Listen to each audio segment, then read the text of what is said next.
Well, it's going to get cool tonight. It's supposed to get down to frost. Nice and dewy in here, but I think I'm not going to worry about fire. Oh my God, I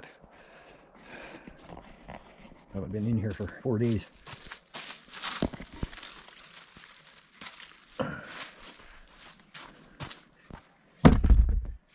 There's some big cucumbers. I better leave them right now. I got all these guys here that have grown up. Some are ripening. Lots here that have improved in size since I pruned. They've improved quite a bit. So again, I'm going to just pick the bigger ones, the ripe ones. Over here, yeah, I'll make a few, and then cucumbers made a million blossoms, but really didn't make near as many cucumbers as they should have. You know, they're what, 5, 6, 7, 8, but they're not overly big. Could be left a little longer. And then there's some of these that they'll go into a pail for some pickles. But we're just going to take the bigger ones. I don't think it's going to get that cold that it will freeze in here. It has to get down to about -6 probably before it'll freeze, -7. And really shouldn't hurt any fruit that's on here. If it does kill the plant, whatever's left I can always pick. So, just got to get this done. I got some of them washed up and in the freezer and stuff now, so quite a few. But, well, there's a few tomatoes and stuff. I'll show you in a minute, but previous videos I've told you about the suckers. And once you're pruning, cutting branches off, you're going to have more suckers trying to grow. See there, right where the branches. Excuse me. Some of them are pretty big already. Lots that are just small. So it's just shake them up, rip them off a little bit. These suckers at the top and part way down. And new blossoms. I just ripped them off. And here, see how I took that branch off. You know, by these branches, generally it's going to make a shoot and try and make blossoms and make tomatoes, but not this time of year. Down here by this one, same thing. They snap off very easily. Just give them a little backwards bend. Toward the spring of the year, more when they're getting going, you take those suckers off if you want your tomato plants to be hangers and climb and get tall, but not so bushy. But these I bushed off, and once you take the top off, like I did a little earlier, then they want to shoot out more suckers to grow down there. So I get lots, just small, but they just start coming, and they think that nice and warm in here, so they want to keep growing. We're just about missed them ones. Little orange. So here's a few nice cucumbers. You know, they call them a straight 8. That's 8 inches. And what's 7 inches, and what's 6 inches, and yeah, there's some here. I just picked them. There is 4 or 5 more on there yet, but I'm going to just, one hiding way up here behind the, I'll just look at it at a different angle, hiding behind the leaves. I usually just give my strings a shake. You can kind of tell, you know, like that one there, he's going to keep swinging, right? You kind of tell if the bushes keep swinging or not. But there is a couple more. We'll let it get a little bigger. Okay, it's going to be just about the end of our garden show. I got a lot of other stuff on the go. Try and share a little of this, but like I say, enjoy the reviews. Pretty nice stuff there that people want to share with the world. So it's a good way to get it out there and share it. Is okay. Look me up, see if something I can use, then I can use it, and I'll make a video. And if it's not, then I don't. But my ginger, she's just waiting. I'm going to close this greenhouse up again for 2-3 days and see what happens. But where's your ball? Go get it. Go get it. There, girl. Ah, well, play with it. Play with it. There you go. There you go. Oh, she understands what that means. Quite a pup. Just tell her to go play by herself, eh? See y'all later.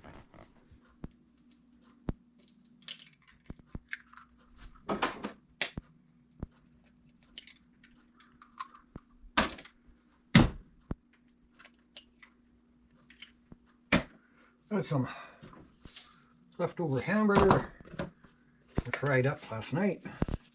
Kept a little bit for breakfast, so better stir it up and maybe we'll heat her up a little bit. That we're ripening fast, so I showed you, I just got a video part there, just bagged a bunch up, and some of them have a big core. Well, I just freeze these. I don't blanch them first. Freeze them because they're easy to just pop out of their skin as soon as they start to thaw a tiny bit. But some of them with the big core, I just take that out. If I decide I want to make soup out of this later or that kind of thing, it's just a little easier. When you thaw them out, the skin will pop off, and that big core that you'd normally cut out is gone anyway. So I don't know why I cut that and fell right in the bag. Not where I want it. But yeah, some of these really big ones have quite a bit of core in them. But I know it's just kind of yeah, it's starting to look good.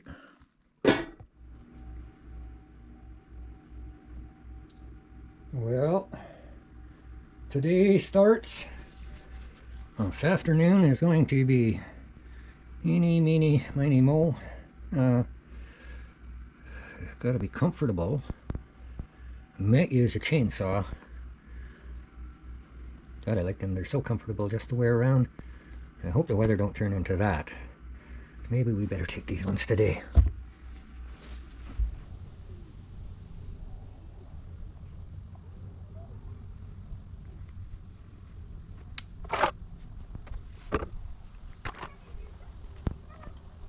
Oh, we put a little bit.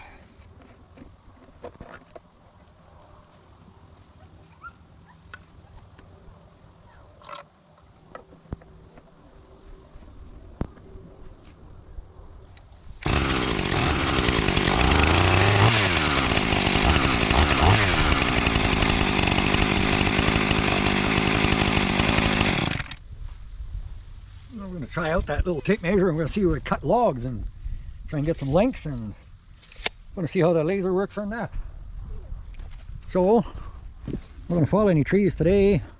I have some down here that I've got to do a little bit of limbing and get them cut in lengths.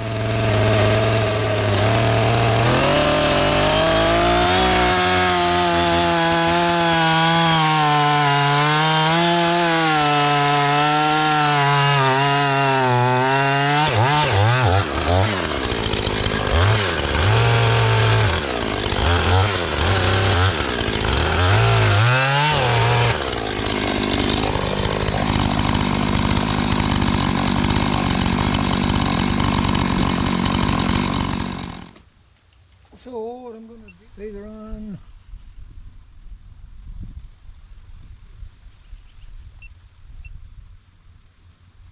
measure. Okay, I shot the laser, and I don't know if you're going to be able to see that. It's dark. There we go. 126 inches is 10'6". So just using the laser here on the front, shooting against that plywood, then I'm not actually pulling the tape measure out and measuring all the way, but I made a little mark here, so let's use the tape measure. And just make sure it's accurate. 1, 2, 3, 4, 5, 6, 126 inches, right on. As long as you have something to put up, a board or something to shoot that laser against, then you can shoot it 2 or 3 times. You can take 3 or 4 different measurements.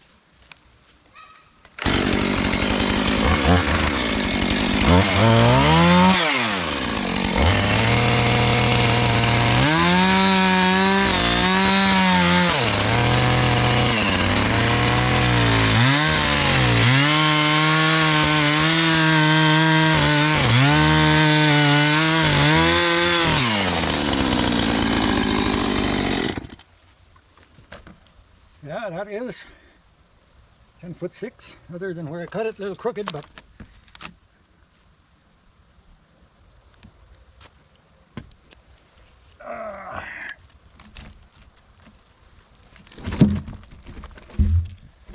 come down.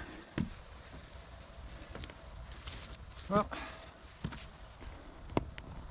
I'm going to trim the flares off these butts, and then I got a bunch of knots here. I'm going to just trim these knots all off, and either roll around and put on the sawmill and stuff like that if there's no knots on there. Just makes a big difference.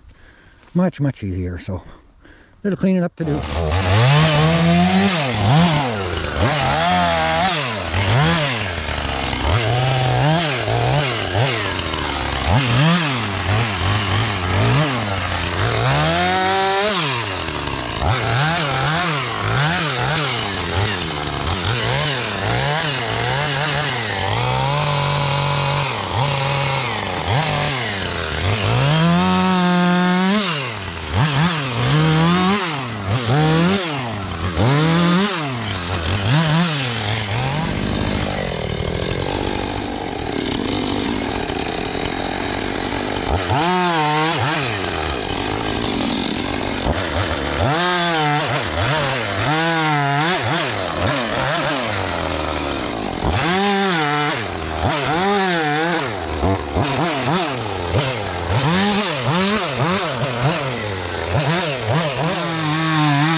Show you this, what I call the cant hook is like that, and then this is like this, a whole bunch of stuff put together with a nice leg on the bottom.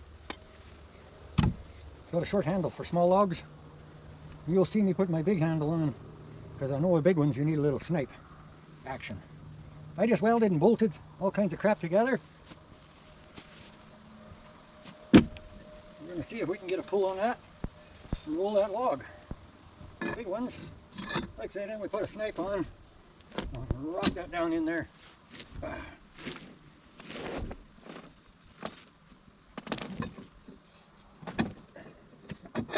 take the big handle off.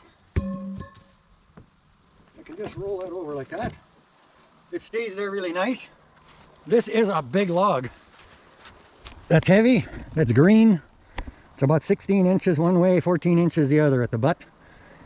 You've seen how hard it was for me to pull that over. So I like to use that. If you're making firewood, just cut down to that, flip it off, move down, grab it, tip it back up again, buck blocks until you're up there and you're never in the dirt. Always above the dirt. Unless logs laid in the dirt. You always got to watch. This one laid right on the clay. It's got a little bit of clay right there. Now, if I wasn't paying attention, I'd put the saw into that. I'd be back in the shop sharpening again. So, I pick a little bit of the bark off and just get rid of that. Yeah, the old buck knife. He's a chisel, an axe, a hammer, sandwich maker, cut the bologna.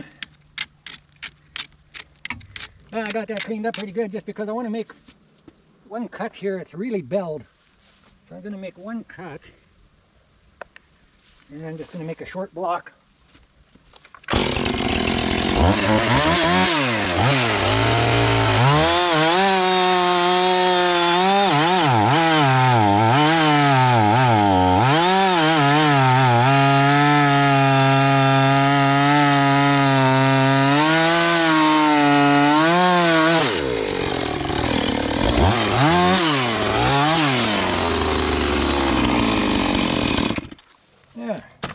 Now it looks like a nice piece of wood.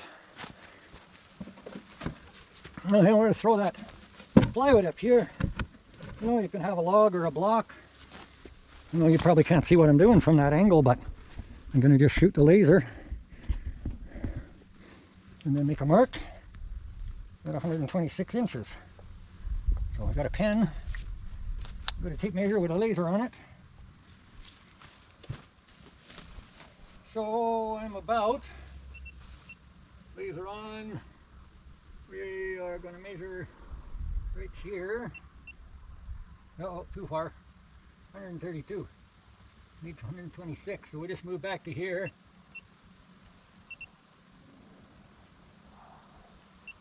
Laser on and measure it. Oh, 127. So move ahead 1 inch.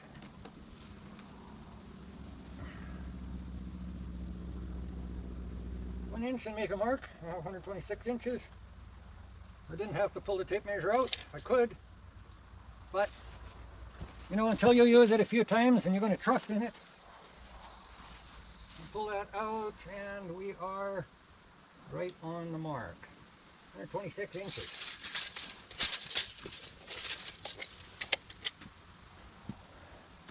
So you can see I measured it a couple of times and actually was over, but it saves those measurements so you can read them and go back to them, and you know, we just clear them off and cut our tree.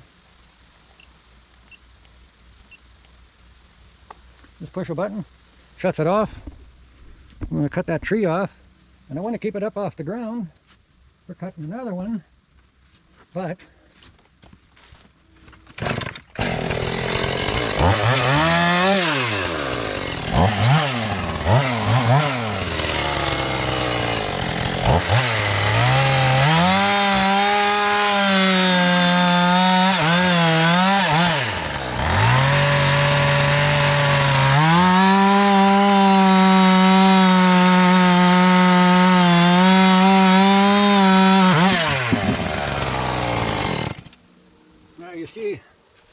prop, and I could have pinched my blade, but I cut in, and it saves from splitting. I cut in about 3 inches, 2.5 to 3 inches, so that it has a pivot point to come tight as the bottom opens up. If you cut from the bottom, you're good. If you cut from the top, you get over halfway, it's going to close the gap, pinch your blade. So I just cut up from the bottom like that, and boop boop, she drops apart. Just roll that off the leg. We'll just come down here. Ooh. No, too much lift for me.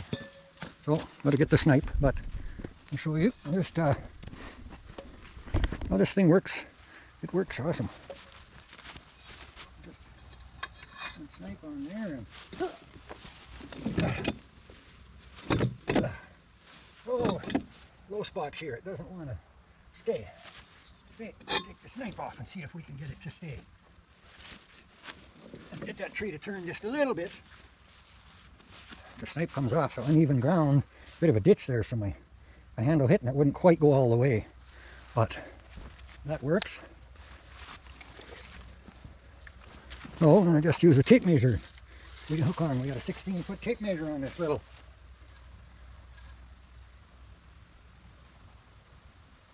Elk Live. Elk Live 126 is right there. Put a little mark. I know I got a pencil, but I use wood sometimes. Tape measure it. Don't go and spin your fingers. Cut them.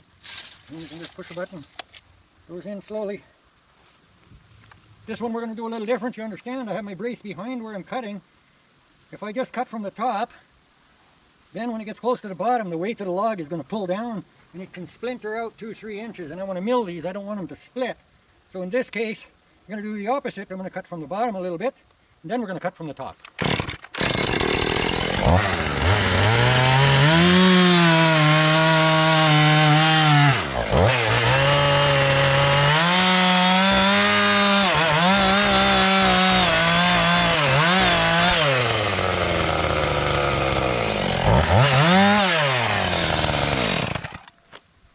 Well, you've seen how that just dropped down until it closed the gap, and then it allowed me to chop the top off, no splintering. So one more, down we go. Jump it off. You see that little leg? That little leg here, I have that measurement. I'm back from I got a little curve here. This side's got the sharp tooth on it. This little leg is about 9 inches long, and then just a crossbar just for stabilizing it, helps to sit straight. And these are just old parts off of a 1940 cultivator.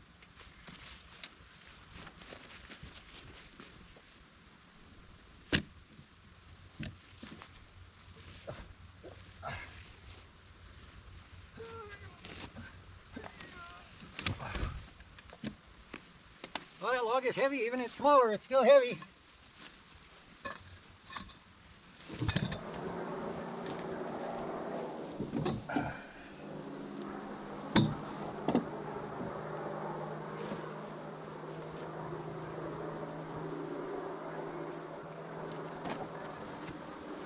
Well, this tree has got a big crack right down the middle for about 10 feet, so a waist to about there. So we'll cut it about here. It's cracked there. We'll cut it about there. But we're going to just use what you can, and the rest we make lumber out of, or we make firewood out of it. So that's pretty much the way it rolls.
To go through, a couple big ones, but we'll get them bucked up, shorten them up a little bit.